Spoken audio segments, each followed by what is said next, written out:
Welcome to infinite study with Priya. आज हम class 9th की एक्सरसाइज 1.3 का क्वेश्चन नंबर 6 करेंगे। क्या दिया है क्वेश्चन में?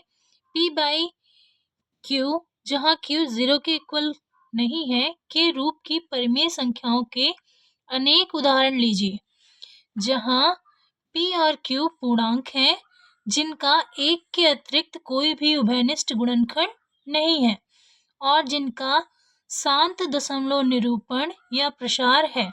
क्या आप यह अनुमान लगा सकते हैं कि Q को कौन सा गुण अवश्य संतुष्ट करना चाहिए? आपसे इस क्वेश्चन में बोला है कि आप P बाई Q के रूप में कुछ संख्याएं लेंगे।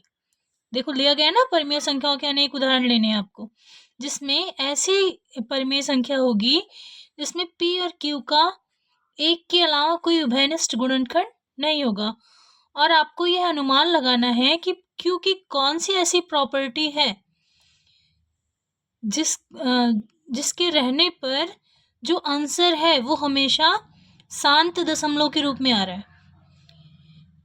तो देखते हैं, पहले हम एग्जाम्पल लेते हैं कुछ। जैसे मान लो हमने एक उदाहरण ले लिया 1/2। 1/2 को आप क्या लिख सकते हैं? सॉल्व करेंगे आ जाएगा 0.5, है ना। सॉल्व करके देख लेंगे, 2 से 1 को डिवाइड करेंगे तो क्या आ जाएगा?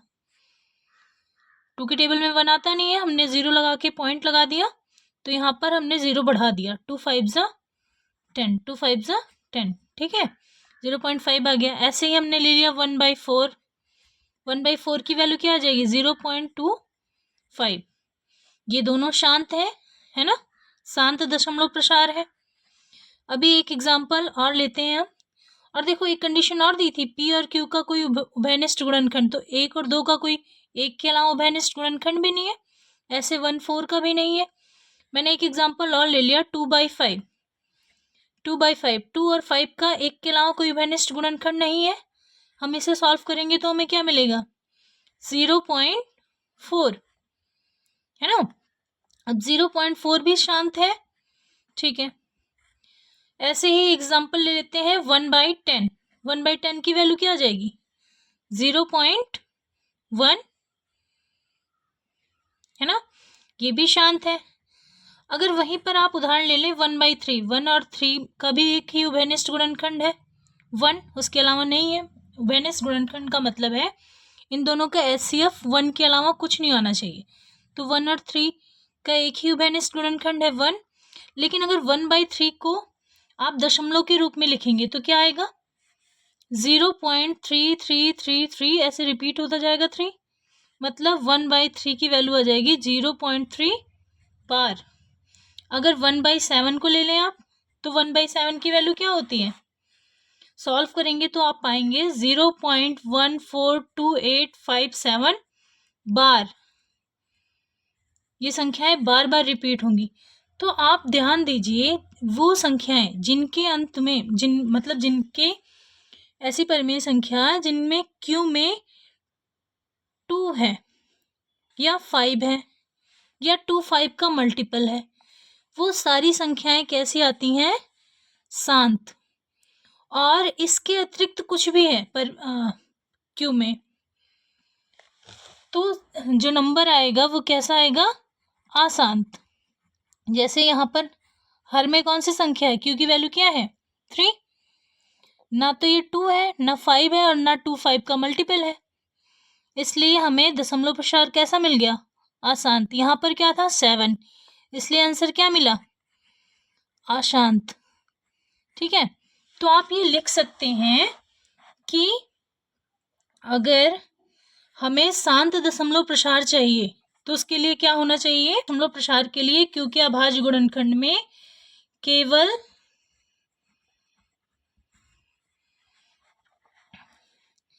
2 की घात या 5 की घात, है ना, अथवा 2 और 5 दोनों की घात होते हैं। मतलब शांत दशमलव प्रसार के लिए क्यू में क्या होना चाहिए, या तो 2 की पावर के रूप में हो, 2 हो, 4 हो, 8 हो, है ना, 16, 32 कुछ भी, ऐसे 5 की पावर के रूप में 5, 25, 125, या फिर 2 5 का मल्टीपल। ठीक है, तो आई होप आपको ये समझ आ गया होगा। अब हम अपना नेक्स्ट क्वेश्चन करते हैं, क्वेश्चन नंबर 7। क्वेश्चन नंबर 7 है, ऐसी 3 संख्याएं लिखिए जिनके दशमलव प्रसार अनवसानी अनावर्ती हों। मतलब ना तो वो संख्याएं रिपीट हो, अनावर्ती मतलब रिपीट नहीं हो, और ना ही पूरी तरीके से कटें, नॉन टर्मिनेटिंग और नॉन रिपीटिंग संख्याएं। तो क्या हो सकती हैं, कुछ भी लिख दो आप, जो मतलब संख्याएं रिपीट ना हो। पहले 3 एग्जाम्पल लिखने हैं। पहला एग्जाम्पल हो सकता है 0.10, 100, 100, 1 4 टाइम्स 0, 1 5 टाइम्स 0, ऐसे ही बढ़ती चली जाएंगी। हो गया एग्जाम्पल। ये भी क्या है, अपरिमेय संख्या है, या आप इसे क्या कह सकते हैं, अनवसानी आवर्ती, सॉरी अनावर्ती, आवर्ती तो मतलब रिपीटिंग हो जाएगा ना। सेकंड एग्जाम्पल आप लिख सकते हैं, अपने मन से भी कुछ भी लिख दें, कोई संख्या 1.20, 200, 2 000, 2 4 टाइम्स 0, है ना, 2 सो ऑन। तीसरा एग्जाम्पल आप 4 के साथ लिख सकते हैं, या 5 लिख दो, जो आपका मन करे। 0.40, 4 000, 4 000, 4 4 टाइम्स 0, 4। तो ये आपके 3 उदाहरण हो गए किसके, दशमलव प्रसार जिनका अनवसानी अनावर्ती है। यही आपका आंसर हो गया। ठीक है, अब अपना क्वेश्चन नंबर 8 देखते हैं। अपना 8th क्वेश्चन देखते हैं, परिमेय संख्याओं 5/7 और 9/11 के बीच की 3 अलग अलग अपरिमेय संख्याएं ज्ञात कीजिए। अपरिमेय संख्याएं ज्ञात करने के लिए सबसे पहले हम इन्हें दशमलव या पॉइंट में कन्वर्ट कर लेंगे। जैसे 5/7 है, 5/7 को आप क्या लिख सकते हैं, ये आपने सेकंड क्वेश्चन में भी किया है, 5/7 की वैल्यू निकाली है, फिर भी आप एक बार सॉल्व करके देखेंगे तो आ जाएगा 0.714285, फिर 714285, ये बार बार संख्याएं रिपीट होंगी, मतलब आंसर आ जाएगा 0.714285 बार, है ना। और जब 9/11 को आप सॉल्व करेंगे तो आपको मिल जाएगा 0.818181, मतलब 81 बार बार रिपीट होगा, और इसको आप क्या लिख सकते हैं, 0.81 बार। अब इन दोनों के बीच में आपको क्या लिखना है, अपरिमेय संख्या लिखनी है।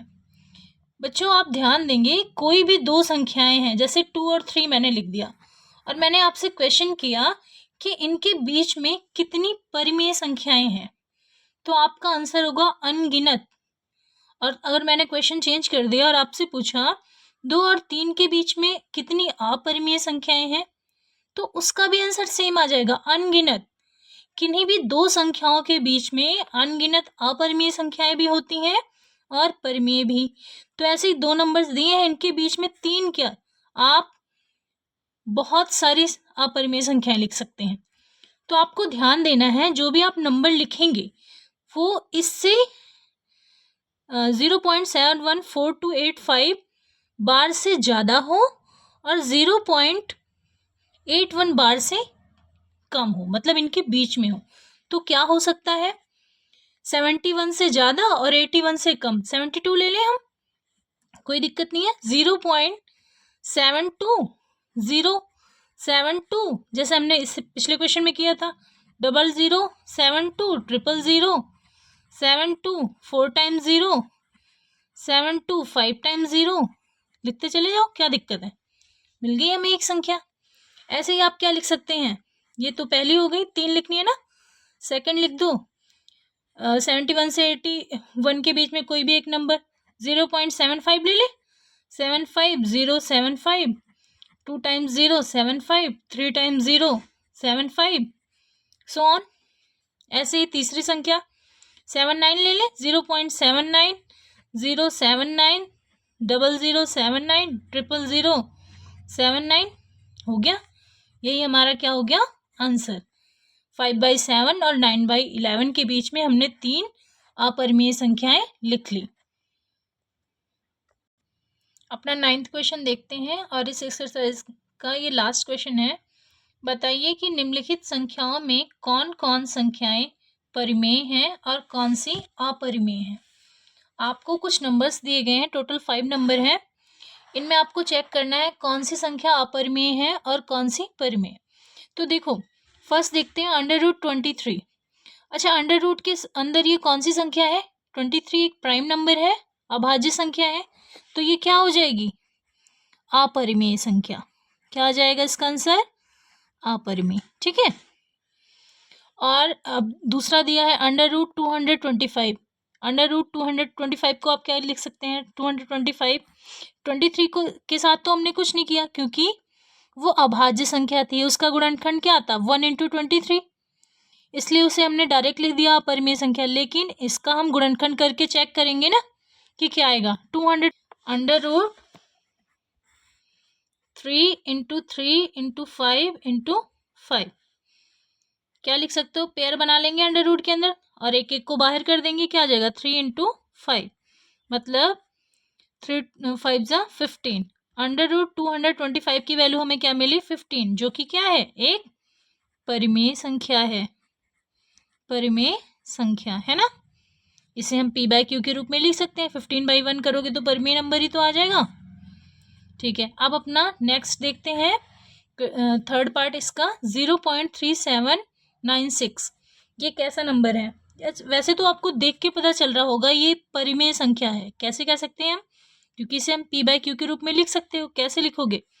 0.3796 को आपको दशमलव हटाना है, तो आप क्या करो?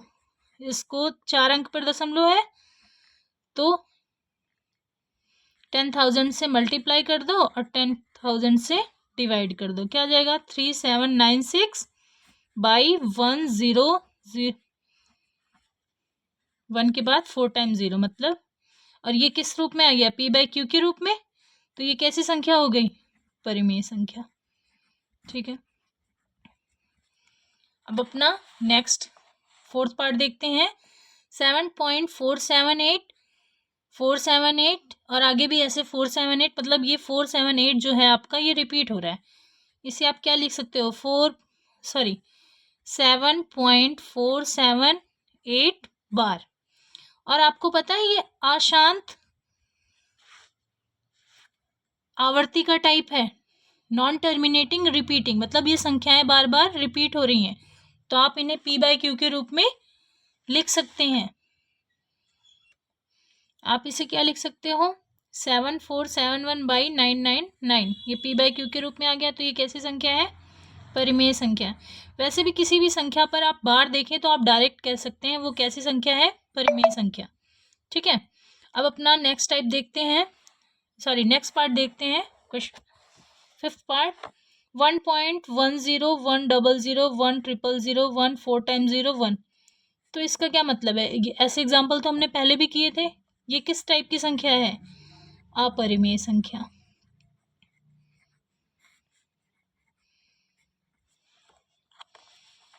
आपको ये वीडियो कैसी लगी कमेंट में ज़रूर बताएं।